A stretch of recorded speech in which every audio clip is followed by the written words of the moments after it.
नमो बुद्धाय। शाक्य मुनि तथागत भगवान गौतम बुद्ध को नमन और पूज्य मेरे गुरु जी को भी नमन करते हैं। आज हम लोगों का विषय रहेगा कि भगवान गौतम बुद्ध किस तरह से जन्म लेते हैं और उनका बुद्ध बनने तक क्या रास्ता में कैसे वो रास्ते में दुविधाओं का सामना करते हैं।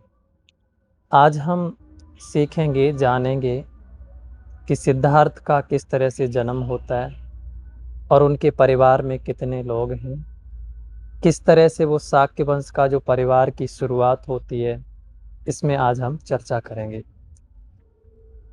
आज से लगभग 2500 वर्ष पहले कपिलवस्तु में सिंहहुन करके एक राजा रहा करते थे। उन्होंने कच्चायना नाम की एक लड़की से शादी कर ली थी। तो राजा सिंहहुन और कच्चायना इन दोनों की 2 बेटियां थीं और 5 पुत्र थे। बेटियों का नाम था, एक का नाम था अमिता, दूसरे का नाम था प्रेमिता। अमिता का एक बेटा था जिसका नाम देवदत्त है और इसी तरह से उनके 5 पुत्र थे, जो सबसे बड़े थे सिद्धोदन, अमितोदन, शुक्लोदन, दोतोदन और शाक्योदन। ये कुल मिलाकर 5 उनके पुत्र थे। सिद्धोधन के 2 पुत्र हुआ करते थे, एक तो थे सिद्धार्थ और दूसरे थे नंद। अमितोदन का एक बेटा था, उसका नाम था आनंद। और शुक्लोधन के 2 पुत्र थे, एक का नाम था महानाम और अनिरुद्ध। तो कुल मिलाकर ये एक छोटा सा परिवार था। इसी परिवार में सिद्धार्थ का जन्म हुआ था। इधर महामाया और राजा सिद्धोधन बड़े परेशान रहा करते थे कि मेरे ये जो राज्यपाट है, इसको संभालने के लिए अभी तक मेरी कोई संतान या फिर मेरा कोई पुत्र नहीं हुआ है। उस समय राजा सिद्धोधन ने इतने युद्ध किए थे, उन्होंने इतने युद्ध जीते थे कि उनमें उसी राज्य में उन्हें एक दक्षिणा, एक भेंट के रूप में उन्हें एक और शादी करने का मौका मिला। हालांकि राजा है, राजा तो कितनी भी शादी कर सकता है। तो राजा ने दूसरी शादी की थी महामाया देवी की बड़ी बहन महाप्रजापति गौतमी से। तो उनको भी एक पुत्र मिला था, उसका नाम था नंद। तो कुल मिलाकर ये एक छोटा सा परिवार था। सिद्धार्थ उस समय तुषित दिव्यलोक में रहते थे। तुषित दिव्यलोक में सभी देवी देवताओं आकर सिद्धार्थ बोधिसत्व से कहते हैं, हे महावीर, कालो यंतो महावीरो, आपका समय आ गया है मनुष्य लोक में जन्म लेने के लिए।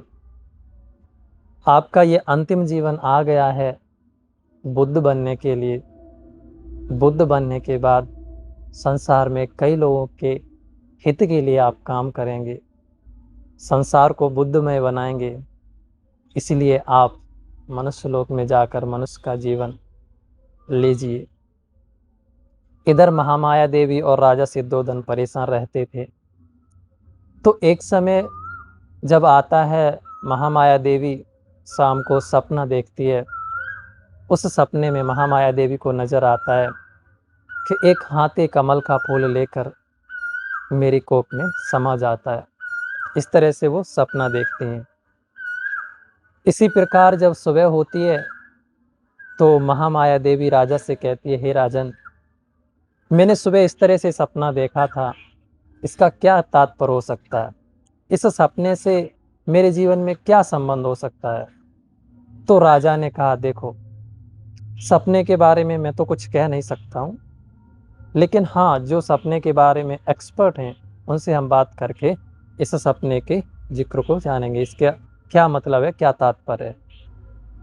राजा ने 8 ब्राह्मणों को बुलाया। बुलाने के बाद उनसे पूछा कि आप बताइए, इस सपने का क्या महत्व है, क्या मतलब है। उन 8 ब्राह्मणों ने अपनी अपनी राय रखी है कि हे राजन, आपकी ये जो धर्म पत्नी है एक बहुत बड़ी भूमिका निभाने वाली हैं, एक बहुत ही सुंदर और एक बहुत ही सर्वश्रेष्ठ पुत्र को जन्म देने वाली हैं, जो संसार में बुद्ध बनेगा। बुद्ध बनने के बाद लोगों के हित के लिए काम करेगा। इस उसके बाद और लोग कहते हैं कि हे राजन, आपका ये पुत्र इस संसार में जन्म लेने के बाद चक्रवर्ती सम्राट महान राजा बनेगा। तो इस तरह से उसकी व्याख्या करते हैं और उस सपने की जानकारी लेते हैं। तो समय बीतता है। सिद्धार्थ बोधिसत्व महामाया देवी के गर्भ में प्रवेश करते हैं। प्रवेश करने के बाद महामाया देवी कहती है कि मुझे अपने पुत्र को जन्म देने के लिए देवदह जाना है, क्या आप हमें आज्ञा दे सकते हैं? राजा ने कहा ठीक है, तुम्हारी इच्छा है, अगर तुम देवदह जाना चाहती हो जाओ, हम पूरी तैयारी कर देते हैं। राजा सिद्धोदन ने पालकी की तैयारी की, एक टुकड़ी सैनिक की तैयारी की, दासियों की तैयारी की और उनको प्रस्थान के लिए भेज दिया। महामाया देवी प्रस्थान करती हैं देवदह के लिए। चलते चलते वो कपिलवस्तु में पहुंच जाती हैं। जैसे ही कपिलवस्तु में पहुंचती हैं, कपिलवस्तु में पहुंचने के बाद उनको थोड़ा दिक्कत महसूस होती है। वो कहती हैं कि हम लोग काफ़ी दूर आ गए हैं, ये मेरे सहेली के द्वारा निर्माण किया गया ये बहुत अच्छा उद्यान है लुम्बिनी वन, यहाँ हम थोड़ा विश्राम कर लें, उसके बाद फिर चलेंगे। तो महामाया देवी ने जैसे ही मंत्री से कहा, मंत्री ने कहा ठीक है। पालकी रोकने के बाद और इंतजाम किया, आराम करने के बाद महामाया देवी जैसे ही पालकी से उतरकर सुंदर से उद्यान में गई। जाने के बाद एक विशाल साल वृक्ष का पेड़ था। वहां जाकर वो बैठने ही वाली थी कि उनको एक पुत्र की प्राप्ति हुई। जैसे ही वो बैठने वाली थी, साल वृक्ष की एक टहनी उनके हाथ में आ जाती है और वो उसको हाथ में पकड़कर एक सुंदर से बच्चे को जन्म देती हैं। एक खास बात इसमें ये है, जब वो सिद्धार्थ इस संसार में जन्म लेते हैं, उस दिन ये पर्यावरण इतना सुंदर था, हर जगह फूल खिले थे, पंछी चिल्ला रहे थे, मोर नाच रहे थे, सुंदर सुंदर हरियाली थी। एक इतना खूबसूरत नज़ारा था कि हम उस नज़ारे को वचनों से विस्तार नहीं कर सकते हैं। तो इस तरह सिद्धार्थ का जैसे ही जन्म होता है, जन्म होने के बाद 2 धाराओं की बरसात होती है, जिसमें एक ठंडा पानी और एक गर्म पानी दोनों मिक्स होकर सिद्धार्थ को नहलाया जाता है। सिद्धार्थ उसी बरसात के पानी से नहाने के बाद सिद्धार्थ 7 कदम आगे चलते और बोलते हैं, अग्गो हमस्मिंग लोकस्य जेठो हमस्मिंग लोकस्य। मैं इस संसार में एक सर्वश्रेष्ठ बनूंगा, मैं इस संसार में ज्येष्ठ बनूंगा, मैं इस संसार में बुद्ध बनूंगा। मेरा ये अंतिम जीवन है, दोबारा मैं जन्म नहीं लूंगा। इधर खुशियां जैसे ही महाराज को पता चलती हैं, महाराज खुशी से परेशान हो जाते हैं। पूरे महल में खुशी का मातम दौड़ जाता है। सब लोग खुश हो जाते हैं, अरे महाराज को एक सुंदर और एक सर्वश्रेष्ठ पुत्र रत्न की प्राप्ति हुई। तो जैसे ही समय बीतता है, 5 दिन बीत जाते हैं। 5 दिन बीतने के बाद राजा ने अपने पुत्र का नामकरण रखने के लिए ब्राह्मणों को बुलाया और उनसे पूछा कि मेरा बेटा आगे चलकर क्या बनेगा। उन 5 दिन से पहले असित मुनि को पता चला था कि सिद्धार्थ या फिर राजा सिद्धोदन को एक पुत्र की रत्न की प्राप्ति हुई है। तो वो राजा के महल में आए और उसका नज़ारा किया, उनको देखा। असित मुनि शाक्य वंश के सभी लोगों के गुरु थे, जो राजा सिद्धोदन और पूरा परिवार और पूरा शाक्य वंश उन्हें गुरु मानता था। उनको जैसे ही पता चला कि आज देवता खुश हैं, मौसम भी एक सुंदर है, क्या बात है, तो उन्होंने देखा कि राजा सिद्धोधन और महामाया देवी को एक सर्वश्रेष्ठ पुत्र रत्न की प्राप्ति हुई। चलो उनको देखने चलते हैं। महाराज जैसे ही महाराज के महल में आए, आने के बाद पुत्र को देखा और देखने के बाद राजा ने पूछा, हम आपको गुरु मानते हैं, आप बताइए मेरे पुत्र के लक्षण देखिएगा कि आगे चल के क्या बनेगा। उन्होंने जैसे ही पुत्र को देखा तो उन्हें दिखा 32 लक्षणों से युक्त शरीर, जो संसार में बहुत ही कम जन्म लेते हैं, वो आगे चलकर बुद्ध बनते हैं। असित मुनि के जीवन में खुशी उठी कि आपका बेटा आगे चल के बहुत बड़े बुद्ध बनेंगे। उन्हें दुख इस बात का हुआ था कि जब आपके पुत्र बुद्ध बनेंगे और बुद्ध बनने के बाद धम्म चक्र, जो धर्म इस संसार में फैलाएंगे, उसको सुनने के लिए मेरे पास समय नहीं बचा है। मैं कुछ समय के बाद मेरी मृत्यु हो जाएगी, इसलिए मुझे दुख हो रहा है। उस समय आचार्य असित ने पहली बार सिद्धार्थ को नमन किया। ये देखकर राजा आश्चर्यचकित हो गया और सोचने लगा, हम जिसे गुरु मानते हैं, आज उन्होंने मेरे पुत्र को नमन किया, इसलिए मैं भी पहली बार अपने पुत्र को नमन करता। तो 5 दिन बीतने के बाद उनका नाम संस्करण होता है। तो नाम संस्करण में कुंडली भी शामिल होता है। 8 ब्राह्मणों से पूछा कि इनका नाम बताइए, नाम रखिए। उनसे भी उन्होंने पूछा कि मेरा पुत्र आगे चलकर क्या बनेगा।